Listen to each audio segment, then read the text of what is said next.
Então vamos lá, pessoal, continuando aqui. O ombro, cabeça, ombro invertido seria vindo da tendência de baixa.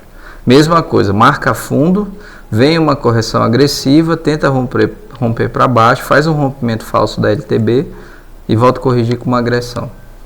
Tá? Agora vamos falar de fundo duplo. Fundo duplo tem um bem aqui, mas que não é um fundo duplo, mas dá pra gente entender. Imaginar como se fosse.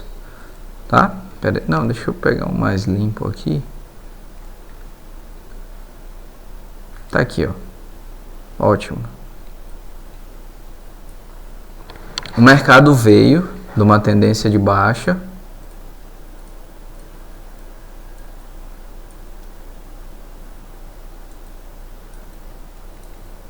Aí olha o que o mercado fez aqui. Ele fez a correção agressiva, que é aquela mesma do topo duplo aqui que eu falei para vocês, que é essa correção aqui, mais agressiva, que é a correção no gráfico maior, e jogou para cima. Então o meu fundo duplo é isso aqui, ó, é esse movimento aqui, ó.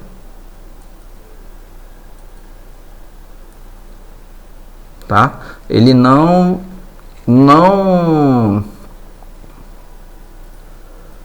como eu falo para vocês aqui, ó, ele não faz um rompimento, certo? E ele só repica, bate e repica no suporte e vem testar a resistência. Só que assim, eu vou fazer mais uma aula aqui para vocês explicando os tipos de fundo duplo e como trabalhar algumas divergências neles, tá?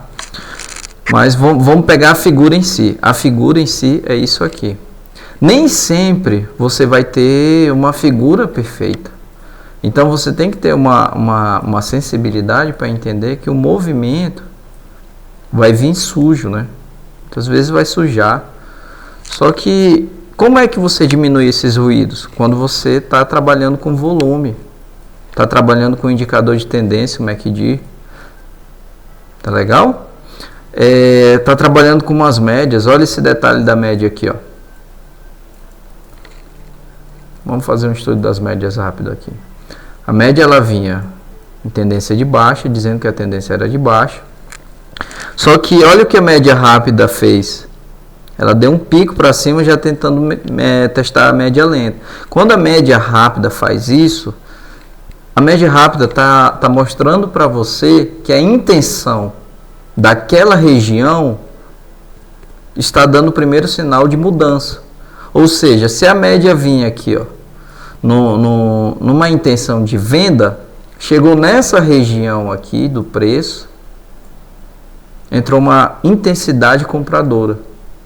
Que quando o mercado veio testar o fundo, que é esse fundo aqui, eu vou colocar em amarelo aqui. Esse fundo, o mercado, olha o que a média fez. A média subiu daqui mesmo, ou seja, a média marcou. Olha o que a média marcou aqui, ó. Pera aí, deixa eu apagar e fazer de novo. Olha o que a média marcou aqui, ó.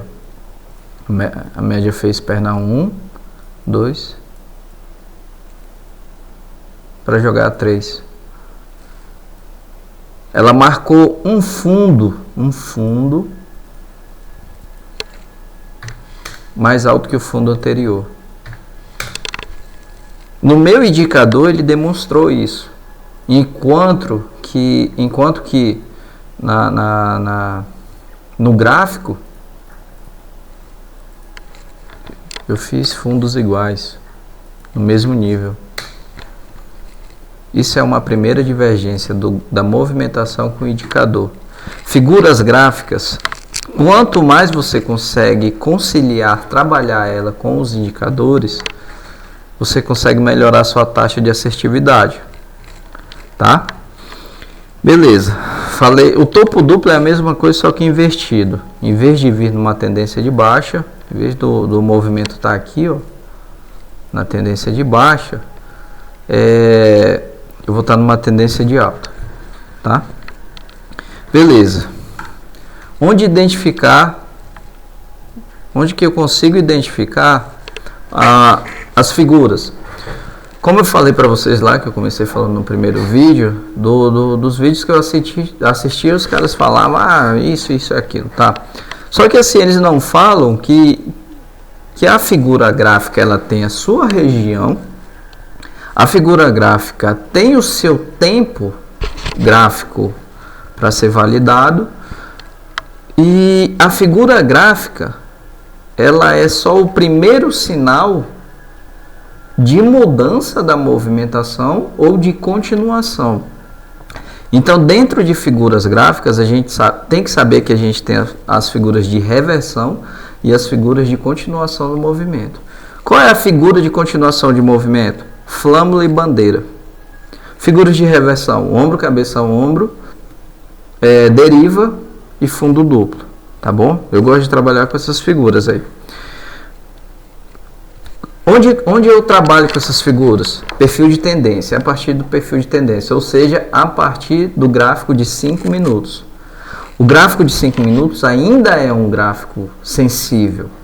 Então, para você que está iniciando no mercado, de preferência, eu lhe aconselho a seguir figuras a partir do gráfico de 15 minutos. Se você já tiver uma qualidade operacional, tente antecipar pelos 5 minutos. Tá? Ou seja, estou olhando a figura no 15, mas vou tentar antecipar pelos 5.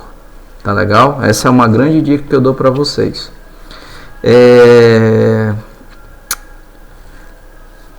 Figuras. Vamos sempre tentar atrelar com os volumes. Como é que é atrelar com volume? É assim, ó. Deixa eu ver aqui, ó. Quando o mercado está caindo, você tem essa quantidade de volume aqui, ó. Mas vamos trabalhar um fundo duplo, mas quando ele faz a perna de alta, né, o repique, ele aumenta a intensidade de volume, tá? Quando ele vier corrigir para testar suporte, o volume dele vai diminuir, digamos que fosse aqui, esse tantinho aqui. E na hora que ele volta, que ele sentiu o suporte, fez o repique, é como se ele repetisse esse volume aqui, tá bom? Então, esse é um macete, é mais um macete também para se trabalhar figuras gráficas, quando a gente atrela o volume a elas, tá? Então, assim, figuras gráficas, a gente tem que atrelar com o volume, atrelar com o indicador, como eu dei o exemplo das médias. Tem que entender as regiões que elas são montadas. De preferência, usar quem está iniciando no mercado a partir do gráfico de 15 minutos. Deixa eu ver. E entender que figuras gráficas nem sempre vão dar certo, mas elas têm a sua taxa de acerto alta ali. Então, quando você for trabalhar as figuras gráficas, você tem que entender que ela é o primeiro sinal ou de reversão ou de continuação. É o primeiro sinal. Os outros sinais são com seus indicadores, são com um padrão de movimento, de rompimento, sei lá, uma figura de pivô. Ou tem gente que chama o pivô de estrutura do mercado, não sei, é de cada um. O volume, a qualidade e principalmente o fluxo. Aprender a ler o fluxo do momento. Não ler o player, ler o fluxo. Quantidade de contratos que está sendo trocado lá na hora, o volume que está sendo montado e o saldo que está se prevalecendo na região. Se era uma região de venda, mas está invertendo para uma região de compra. Tudo isso a gente tem que estar ligado na hora que está executando nossas operações, tá? Eu espero que tenham gostado do vídeo, que é um vídeo bem legal. Foi um vídeo aqui, eu não estou contando lorota. Só de livro de análise técnica que eu tenho aqui, que fora os que estão em casa, eu tenho 3, mais as minhas apostilas ali da Renko próprio. Então, assim, o que eu estou falando para vocês é compartilhando um conhecimento que eu uso no meu dia a dia. Então, espero que vocês tenham gostado e obrigado, gente. Valeu!